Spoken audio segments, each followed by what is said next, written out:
त्यांचं स्वागत करतो मी की या जर आमच्या ऊर्जास्थळाला निधी मिळत असेल तर अजितदादांचं सहर्ष स्वागत. पण त्याच अजितदादा पवारांनी महाज्योतीचा निधी का रोखलाय? तुमच्या पोरासारखी फ्रॉड भ्रष्टाचार 500 रुपयात हजारो कोटीचा भूखंड तर लाटत नाहीत ना.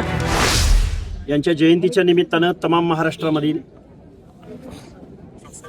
ओबीसी, VJNT, SBC, दीन, दलित, शोषित, वंचित, पीडित, विशेष करून महिला वर्ग तमाम महाराष्ट्रामधून सावित्रीमाईंच्या या जन्मस्थळावरती, ऊर्जास्थळावरती नायगाव तालुका खंडाळा, जिल्हा सातारा या गावामध्ये बहुसंख्येनं लोक येत आहेत. त्यांचं स्वागत. वर्षभराच्या आपल्या सामाजिक चळवळीसाठी, संघर्षासाठी कार्यरत करणाऱ्या सर्व सामाजिक कार्यकर्त्यांचं आज या ऊर्जास्थळावरती आलेले आहेत. आणि आज आम्ही महात्मा ज्योतिराव फुले आणि सावित्रीमाईंच्या जातीपातीच्या पलीकडे जाऊन, वेगवेगळ्या भौगोलिक प्रांतांच्या पलीकडे जाऊन एकूण मानवतेच्या दृष्टिकोनातून जे कार्य होतं त्या कार्याचा वसा आणि वारसा, त्या कार्याला सलाम करण्यासाठी महाराष्ट्रातली लोक येत आहेत. आणि आज हा आनंदाचा क्षण आहे. या ठिकाणी जो विकास निधी जो मिळतोय त्या विकास निधीच्या बाबत काय सांगाल की एकूणच भरगतचा असा विकास निधी जो आहे तो या राज्य सरकारनं विकास निधी मिळायलाच हवा, त्यामध्ये दुमत असण्याचं कारण नाही. पण विकास निधी मिळत असताना आज खऱ्या अर्थानं मी मुख्यमंत्र्यांचं किंवा शासनाचं स्वागत करेन. पण स्वागत करत असताना या महाराष्ट्रामधल्या ओबीसी VJNTच्या महाज्योतीला त्यांच्या लोकसंख्येच्या प्रमाणामध्ये, विद्यार्थ्यांच्या क्वांटमच्या प्रमाणामध्ये त्यांना निधी मिळाला पाहिजे. ओबीसी, VJNT किंवा दीनदलितांच्या महामंडळांना आजही महाराष्ट्र शासनाला 1 वर्ष ओलांडून गेला, अध्यक्ष भेटलेले नाही. सामाजिक न्याय हक्कांच्या योजनांसाठी बजेटरी तरतुदी होत नाहीत. आणि या सगळ्या अशा अनेक प्रश्न आहेत. त्यामुळे तुम्ही ऊर्जास्थळावरती जाऊन लोकांना भावनिक बनवलं पाहिजे.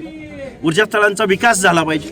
पण वसतिगृहांचं काय, शिक्षणाचं काय, आणि बेजबाबदार वक्तव्य करणाऱ्या माननीय मुख्यमंत्र्यांच्या मंत्रिमंडळातल्या सदस्यांनी आजपर्यंत या ओबीसी VJNTच्या लोकांना एक वेगळ्या पद्धतीनं पाहण्याचा, दुय्यम वागणूक देण्याचा प्रयत्न केला. आज अजित पवार पण या ठिकाणी येत आहेत, मुख्यमंत्री स्वतः इथे उपस्थित होत आहेत. यांच्याच माध्यमातून विकास निधीचं सांगितलं जातं. त्याच अजितदादा पवारांनी, त्यांचं स्वागत करतो मी की या जर आमच्या ऊर्जास्थळाला निधी मिळत असेल तर अजितदादांचं सहर्ष स्वागत. पण त्याच अजितदादा पवारांनी महाज्योतीचा निधी का रोखलाय? त्याच अजितदादा पवारांनी महाज्योती अंतर्गत PhD फेलोशिप करणाऱ्या मुलांचं मानधन का रोखलंय? सारथीच्या मुलांना 1 स्ट्रोक 8-8, 10-10 लाख रुपये त्यांच्या अकाउंटला भरणारे अजितदादा पवार, पण महाज्योतीच्या मुलांच्या बाबतीमध्ये अशी तुझ्या भावाची वागणूक का देत आहे? आजपर्यंत ओबीसीचं एकही वसतिगृह एकाही जिल्ह्याच्या ठिकाणी पायाभरणी केल्याचं मला वाटतं नागपूरला काहीतरी पायाभरणी झाली. असं का होतंय? असं का दुय्यम वागणूक दिली जाते?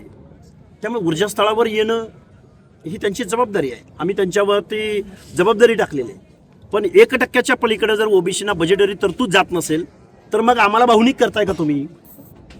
तुम्ही आमच्या लेकराबाळांनी शिकू नये असं वाटतंय का?